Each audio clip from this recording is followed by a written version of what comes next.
Lo que no imaginaba cuando aparcó sus días de asueto en Riad era que presenciaría el desencuentro entre su mujer y su nuera por unas fotos con las nietas. Un año antes de su abdicación, don Juan Carlos ya rompió la tradición y dejó de asistir a la misa de resurrección en la Catedral de Palma, una liturgia que fueron abandonando por motivos varios el resto de miembros de la primera familia. El matrimonio Urdangarín-Borbón, por motivos obvios, lo hizo en el 2011. El año anterior se abrió, como pieza separada del caso Palmarena, el caso Nos. Nadie imaginaba en aquel momento que una infanta de España acabaría imputada, después absuelta y su marido con pena de cárcel. A la infanta Elena le tocó de rebote pagar los platos rotos y con el tiempo también desapareció de la escena. Quedaban para ese posado los príncipes de Asturias, sus hijas, Leonor y Sofía, y los reyes don Juan Carlos y doña Sofía, que eran los titulares de la corona. Aparentemente no se percibía mal rollo.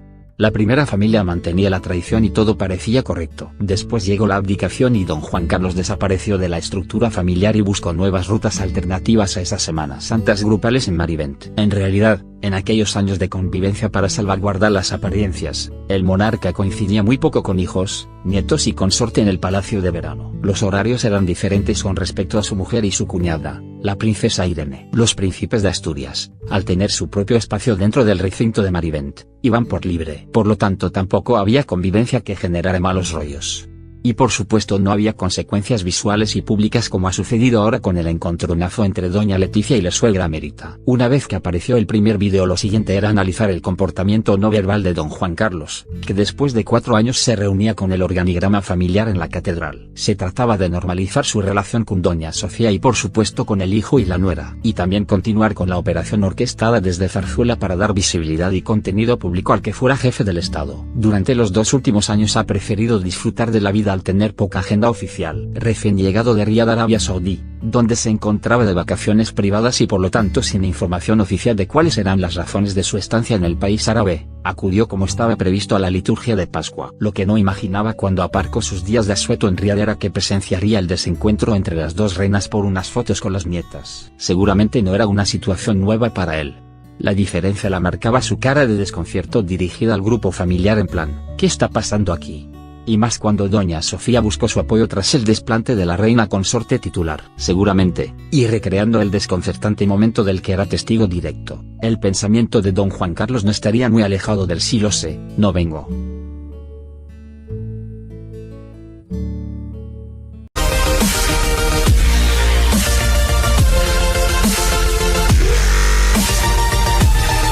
La primera familia, el matrimonio Urdangarín-Borbón, por motivos obvios, lo hizo en el 2011. El año anterior se abrió, como pieza separada del caso Palmarena, el caso Nos. Nadie imaginaba en aquel momento que una infanta de España acabaría imputada, después absuelta y su marido con pena de cárcel. A la infanta Elena le tocó de rebote pagar los platos rotos y con el tiempo también desapareció de la escena. Quedaban para ese posado los príncipes de Asturias, sus hijas, Leonor y Sofía. Los horarios eran diferentes con respecto a su mujer y su cuñada, la princesa Irene. Los príncipes de Asturias, al tener su propio espacio dentro del recinto de Marivent, iban por libre. Por lo tanto tampoco había convivencia que generara malos rollos. Y por supuesto no había consecuencias visuales y públicas como ha sucedido ahora con el encontronazo entre doña Leticia y la suegra emérita. Una vez que apareció el primer vídeo, lo siguiente era analizar el comportamiento no verbal de don Juan Carlos, que después de 4 años se reunió.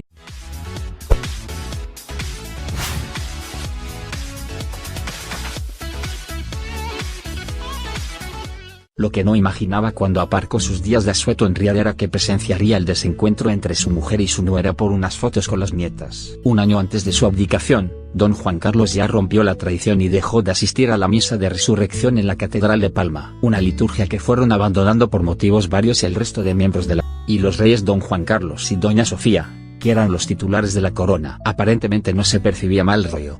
La primera familia mantenía la tradición y todo parecía correcto. Después llegó la abdicación y don Juan Carlos desapareció de la estructura familiar y buscó nuevas rutas alternativas a esas Semanas Santas grupales en Marivent. En realidad, en aquellos años de convivencia para salvaguardar las apariencias, el monarca coincidía muy poco con hijos, nietos y consorte en el palacio de verano. Los unía con el organigrama familiar en la catedral. Se trataba de normalizar su relación con doña Sofía y por supuesto con el hijo y la nuera, y también continuar con la operación orquestada desde Zarzuela para dar visibilidad y contenido público al que fuera jefe del Estado. Durante los 2 últimos años ha preferido disfrutar de la vida al tener poca agenda oficial. Recién llegado de Riad, Arabia Saudí, donde se encontraba de vacaciones privadas y por lo tanto sin información oficial de cuáles eran las razones de su estancia en el país árabe.